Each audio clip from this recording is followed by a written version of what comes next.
Ukraine के लिए मुश्किल सिर्फ आज की फसल बेचने तक सीमित नहीं है, बल्कि बंदरगाहों की रुकावट का असर भी अब पूरी अर्थव्यवस्था पर दिखाई देने लगा है। जीडीपी और एक्सपोर्ट पर दबाव बढ़ने के साथ किसानों की वर्किंग कैपिटल तो फंस ही रही है, लेकिन इसी आर्थिक दबाव के बीच यूक्रेन अब अपनी अगली बुआई को बचाने के लिए यूरोप की ओर रुख कर रहा है। सरकार ने छोटे और मध्यम किसानों को राहत देने के लिए यूरोपीय आयोग से 220 मिलियन यूरो की गैर वापसी योग्य मदद मांगी है, ताकि ब्याज पर सब्सिडी देकर किसानों को सस्ता कर्ज उपलब्ध कराया जा सके। यूक्रेन की अर्थव्यवस्था पर ब्लैक सी पोर्ट ब्लॉकेज का बड़ा असर पड़ने की आशंका है।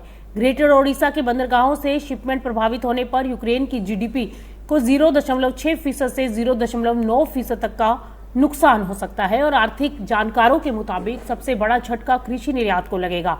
बंदरगाहों से माल की आवाजाही रुकने पर किसानों और एग्री बिजनेस के पास तैयार फसल का स्टॉक बढ़ सकता है, जबकि एक्सपोर्ट कीमतों में गिरावट और वर्किंग कैपिटल की कमी से कई कृषि कंपनियों पर दबाव बढ़ेगा। और अगर ये स्थिति लंबे समय तक बनी रही तो यूक्रेन के एक्सपोर्ट मार्केट भी हाथ से निकलने का खतरा बढ़ सकता है। वहीं कम निर्यात का सीधा असर देश में आने वाली विदेशी मुद्रा पर पड़ेगा और इस संकट से निपटने के लिए यूक्रेन के सामने कई विकल्प हैं। इनमें रूस के हमलों को रोकने के लिए सैन्य कदम, यूएन की मदद से नए ग्रेन कॉरिडोर समझौते की कोशिश, सड़क और रेल के जरिए ओवरलैंड एक्सपोर्ट बढ़ाना और रोमानिया के ग्रेन ट्रांसशिपमेंट इंफ्रास्ट्रक्चर का इस्तेमाल शामिल है। यानी कि बंदरगाहों की नाकेबंदी सिर्फ यूक्रेन की फसल बिक्री को नहीं, बल्कि देश की जीडीपी, विदेशी मुद्रा और ग्लोबल एग्री एक्सपोर्ट मार्केट में उसकी पकड़ को भी प्रभावित कर रही है।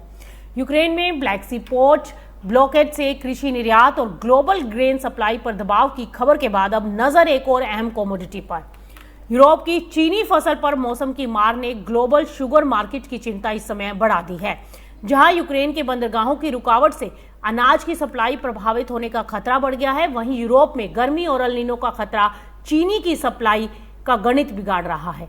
अब बात करते हैं यूरोप की चीनी की फसल की और आने वाले दिनों में कीमतों पर इसके असर की, क्योंकि यूरोप की चीनी इंडस्ट्री के लिए मौसम ने बड़ी मुश्किलें खड़ी कर दी हैं। तेज गर्मी और कमजोर चुकंदर फसल के चलते यूरोप और ब्रिटेन में चीनी उत्पादन एक दशक से ज्यादा समय के निचले स्तर पर पहुंचने की उम्मीद है। अनुमान लगाया गया है कि इस सीजन करीब 1.5 करोड़ टन रह सकता है उत्पादन, जो 2015 के बाद सबसे कम होगा। दरअसल चीनी उत्पादन में गिरावट की शुरुआत सिर्फ मौसम से नहीं हुई, लगातार दूसरी बार चुकंदर का रकबा भी वहां घटा है, क्योंकि पिछले सालों की बम्पर फसल के बाद कीमतों में गिरावट ने किसानों और उत्पादकों को उत्पादन कम करने के लिए मजबूर किया। अब इस कम रकबे पर गर्मी की मार ने स्थिति और बिगाड़ दी। यूरोपियन कमीशन की मार्स यूनिट ने भी यूरोपीय संघ में चुकंदर की उपज का अनुमान घटाकर 76 टन प्रति हेक्टेयर कर दिया, जो पिछले साल के मुकाबले करीब 7% कम है। लंबे समय तक चल रही गर्मी ने मिट्टी की नमी को भी कम किया, जिससे आगे उत्पादन पर और दबाव बढ़ने की उम्मीदें बढ़ गई हैं। और आप ये देखिए कि कहानी यहीं खत्म नहीं हुई। यूरोप में सप्लाई घटने की खबर ऐसे समय में आई जब दुनिया के चीनी बाजार पर पहले से ही एल नीनो का खतरा मंडरा रहा है। एल नीनो का असर भारत और थाईलैंड जैसे बड़े चीनी उत्पादक देशों की गन्ने की फसल पर पड़ सकता है। अगर इन देशों में मौसम प्रतिकूल रहा और उत्पादन घटा तो ग्लोबल मार्केट में चीनी की उपलब्धता और कम हो जाएगी और यही वजह होगी कि लंदन और न्यूयॉर्क में चीनी वायदा कीमतें इस महीने अब तक करीब 5% भी बढ़ चुकी हैं।